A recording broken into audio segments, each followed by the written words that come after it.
Hello students, good morning. स्वागत है आप सबों का हमारे यूट्यूब चैनल ड्रीम क्लासेस में। अगर आप एक क्लास 12th के स्टूडेंट हैं और इस बार बोर्ड की परीक्षा देने वाले हैं और काफ़ी नर्वस हैं, लग रहा है कि कैसे पूरी तैयारी होगी, तो पूरी तैयारी करने के लिए हमारे यूट्यूब चैनल ड्रीम क्लासेस के साथ जुड़ जाइए।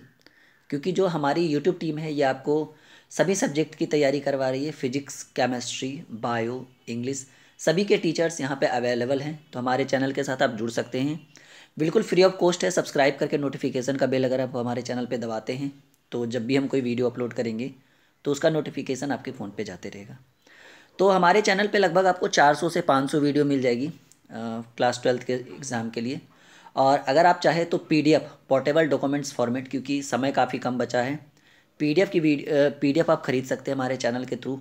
काफ़ी कम फ़ी लगता है पीडीएफ के लिए। वो आप पीडीएफ की कोई भी वीडियो देख लीजिए, नीचे मैं इस वीडियो के डिस्क्रिप्शन में लिंक डाल दूंगा। पीडीएफ के लिए मैंने एक वीडियो बनाया था, उसका लिंक डाल दूंगा।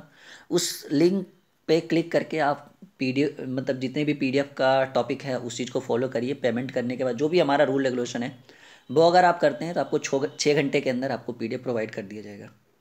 तो उम्मीद है कि सभी बच्चे पीडीएफ हमारे चैनल के थ्रू परचेज़ कर लेंगे। और आज का जो हमारा टॉपिक है ये फिजिक्स का टॉपिक है। फिजिक्स के लॉन्ग क्वेश्चन का हम लोग डिस्कस कर रहे हैं एक एक करके। 2 वीडियो ऑलरेडी मैंने बना दिया है, ये हमारी तीसरी वीडियो है। अगर आपने वो 2 वीडियो नहीं देखा है तो इस वीडियो के डिस्क्रिप्शन में मैं उन दोनों का लिंक डाल दूंगा, पार्ट 1 पार्ट 2 करके देख लीजिएगा।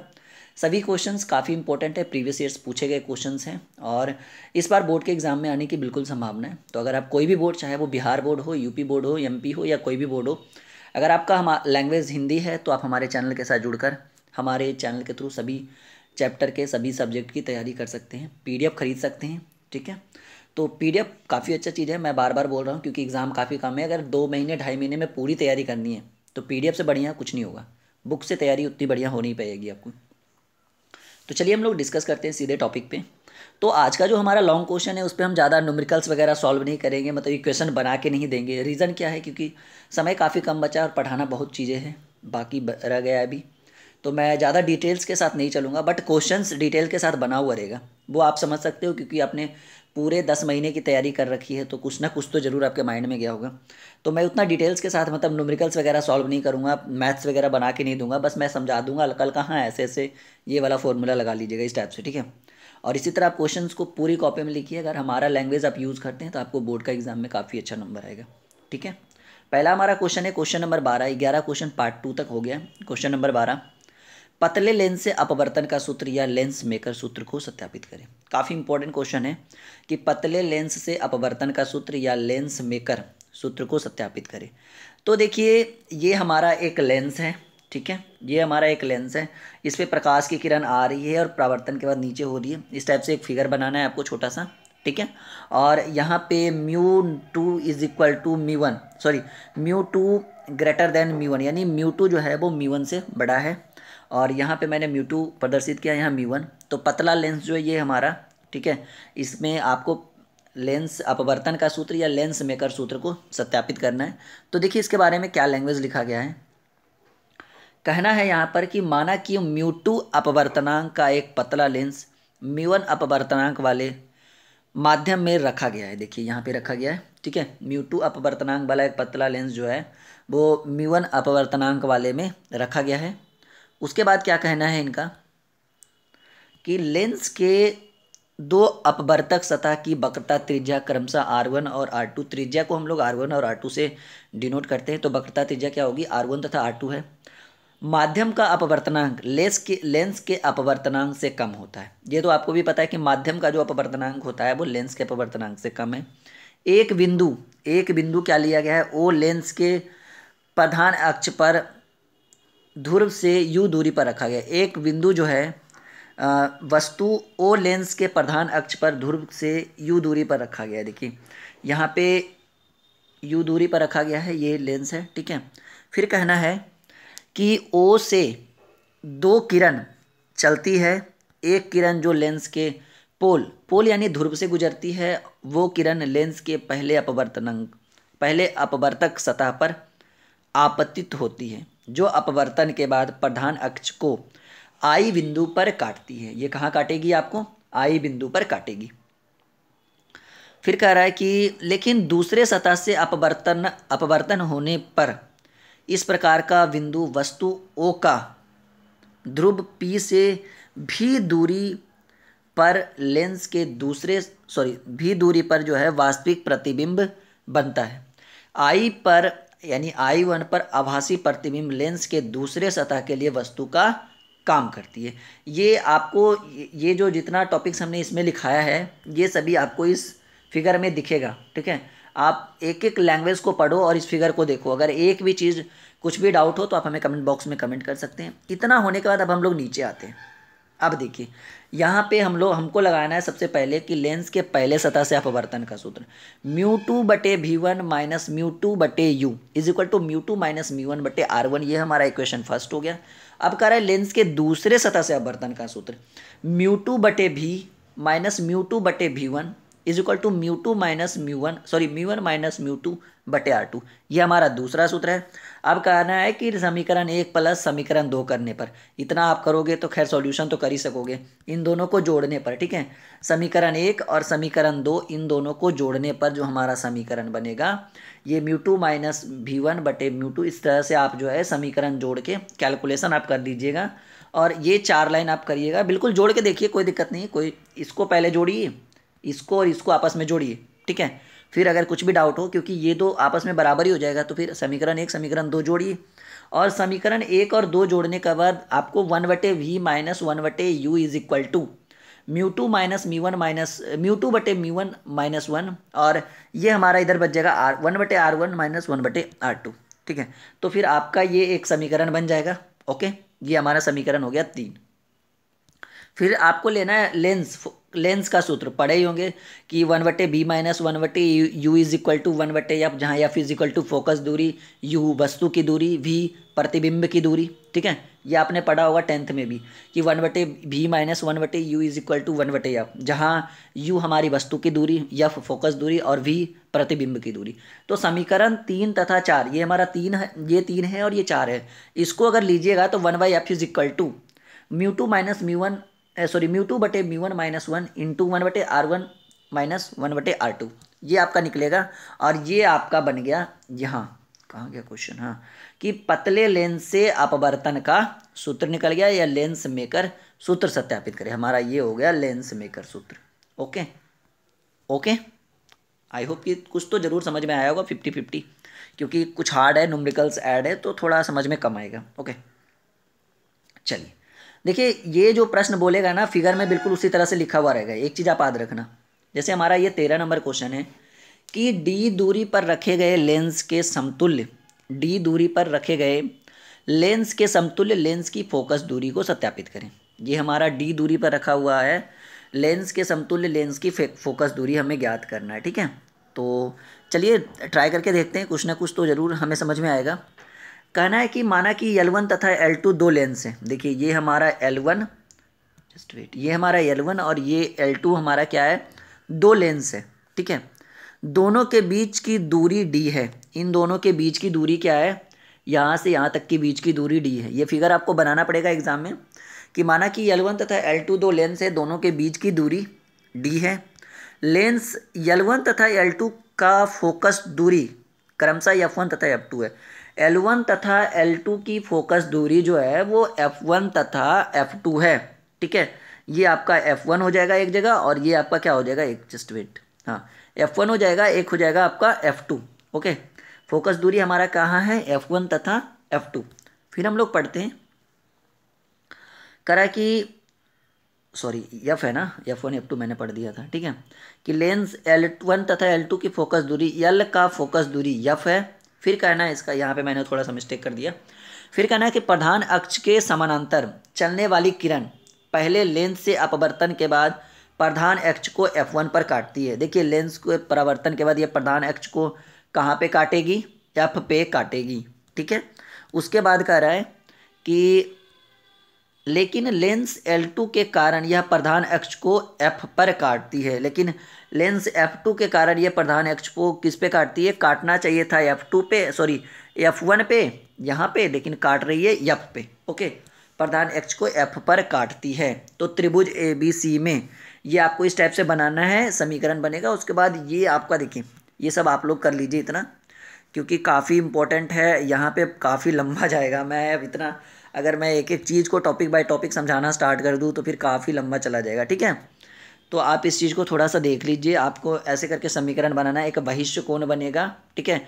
तो F is equal to F1 plus F2 then, ठीक है, जस्ट वेट, हाँ सॉरी ये इंटीग्रेशन है, ये हमारा बहिष्य कोण इंटीग्रेशन, ये हमारा बहिष्य कोण बना। तो integration is equal to integration 1 plus integration 2, और आपको इधर जो है सॉरी यहाँ पे आपको ऐसे करके बनाना है, integration is equal to H1/F, और ये हमारा हो जाएगा integration F1 is equal to H1/F1, और integration 2 is equal to H2/F2, integration H1/F is equal to H1/F1 plus H2/F2, ये हमारा एक समीकरण बनेगा। फिर त्रिभुज AOF1 इस तरह से BO2F1 के समरूप त्रिभुज बनेंगे। समरूप त्रिभुज में AD/DB/D, ये आपने पढ़ा था कि समरूप त्रिभुज इस टाइप से बनेंगे, ठीक है, ABCDE, ठीक है। तो AB/BC, AE/ED, इस टाइप से समरूप त्रिभुज बनता है, ठीक है। तो ये आप कर लीजिए, मैं एक एक करके दिखा रहा हूँ आपको। यहाँ से आपको इतना लिखना है पहले, ठीक है।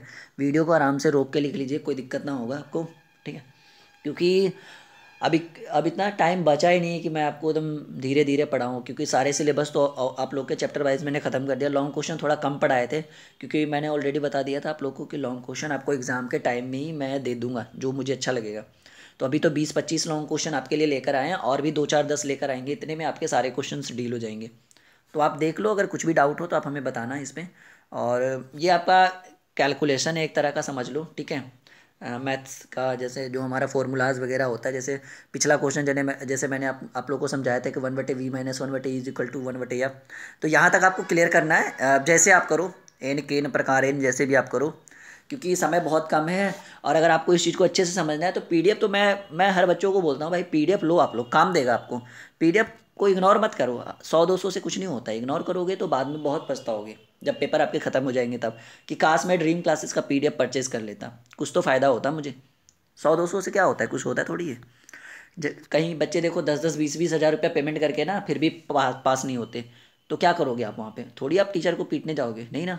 तो इतना तो खैर आप अपना ले ही सकते हो। तो देखिए, समतुल्य लेंस की क्षमता P is equal to P1 plus P2 minus D into P1 P2, ठीक है, ये आपका निकल गया लास्ट में। और यहाँ पे 1/F is equal to 1/F plus 1/F2 minus D/F1/F2, okay. ये हमारा समतुल्य प्रतिरोध समतुल्य लेंस की क्षमता निकल गई। ये हमारा दो क्वेश्चन नंबर 12-13 हो गया। 14 आते हैं, ठीक है, सारे बिल्कुल ऐसे ही है। ये लास्ट क्वेश्चन इसमें हम बताएंगे। बाकी अगला जो क्वेश्चन है, जैसे आइंस्टीन का प्रकाश, ये भी मैंने आपके लिए मैंने गेस किया है। अब देखिए, प्रश्न है कि एक वैद्युत द्विध्रुव के कारण किसी बिंदु पर विभव ज्ञात करें। एक वैद्युत द्विध्रुव के कारण किसी बिंदु पर विभव ज्ञात करें। तो ये देखिए, ये वैद्युत द्विध्रुव का एक विभव है, जहाँ R1 R2 इस टाइप से बने हैं। तो यहाँ पे जो जो टॉपिक लिखा हुआ है वो हम पढ़ा देते हैं। तो द्विध्रुव के पहले आपको ये फिगर बनाना होगा पेपर में, यानी एग्जाम के टाइम। आप अच्छे से देख लो कैसे क्या होगा। आप जितना भी मैंने इसमें ये किया है ना, इतना आप इस चीज़ को पढ़ो।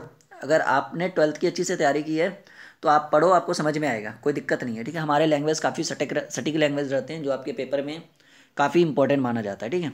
तो ये हमारा है कि ये जो फिगर के बाद हम लिखेंगे नीचे कि द्विध्रुव के कारण विभव, दो विपरीत आवेशों Q1 और प्लस Q एवं माइनस Q द्वारा A पर उत्पन्न विभवी का योग ही द्विध्रुव का विभव कहलाता है। V is equal to B1 plus B2 is equal to Q by 4 pi epsilon naught R1 बटे minus Q is equal to minus Q by 4 pi epsilon naught R2 is equal to Q by 4 pi epsilon naught into R1 minus R2।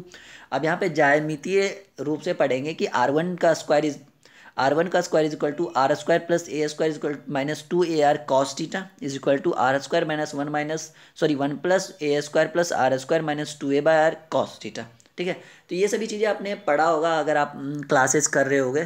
तो ये आपको समीकरण solve करते जाना है कि R2 का square is equal to R2 plus A2 plus 2AR cos theta is equal to R2 into 1 plus A square by R square plus 2A/R cos theta, ठीक है। अब यहाँ पे हम लोग लिखेंगे, चूंकि A की दूरी O से आवेशों की दूरी A की अपेक्षा बहुत अधिक होती है, तो R इज ग्रेटर देन ए, मतलब आर जो है वो ए से बड़ा होगा। ओके, नेक्स्ट फिर आपको यही करना है, ए स्क्वायर बाई आर स्क्वायर या उच्च घात के पद में ए बाई आर की तुलना में उपेक्ष होंगे। फिर आपको ये मैथमेटिक्स बनानी है इस टाइप से, और सारा बस मैथ का खेला है, मतलब जो हमारे न्यूमेरिकल्स हैं उसका खेला है। आप अच्छे से देख लो, मैं एक एक करके दिखा देता हूँ। पहले इतना लिखना है आपको। ओके, इतना तो मैंने थोड़ा थोड़ा समझा दिया आप लोग को। मैं पहले ही बोल चुका था मैंने कि मैं आपको न्यूमेरिकल्स ज़्यादा डिटेल्स के साथ नहीं बताऊंगा, क्योंकि पेपर काफ़ी नज़दीक आ गया है। वो सब चीज़ आप खुद मैनेज कर सकते हो, अगर अगर आपने अच्छी से तैयारी की। अगर अच्छे से तैयारी नहीं की है तो मेरे बताने पर भी आप नहीं समझोगे, क्योंकि ये न्यूमेरिकल्स है, कुछ ना कुछ तो डाउट रहेगा ही रहेगा। ओके, देन ये आपको इतना पढ़ना है, उसके बाद ये, ठीक है।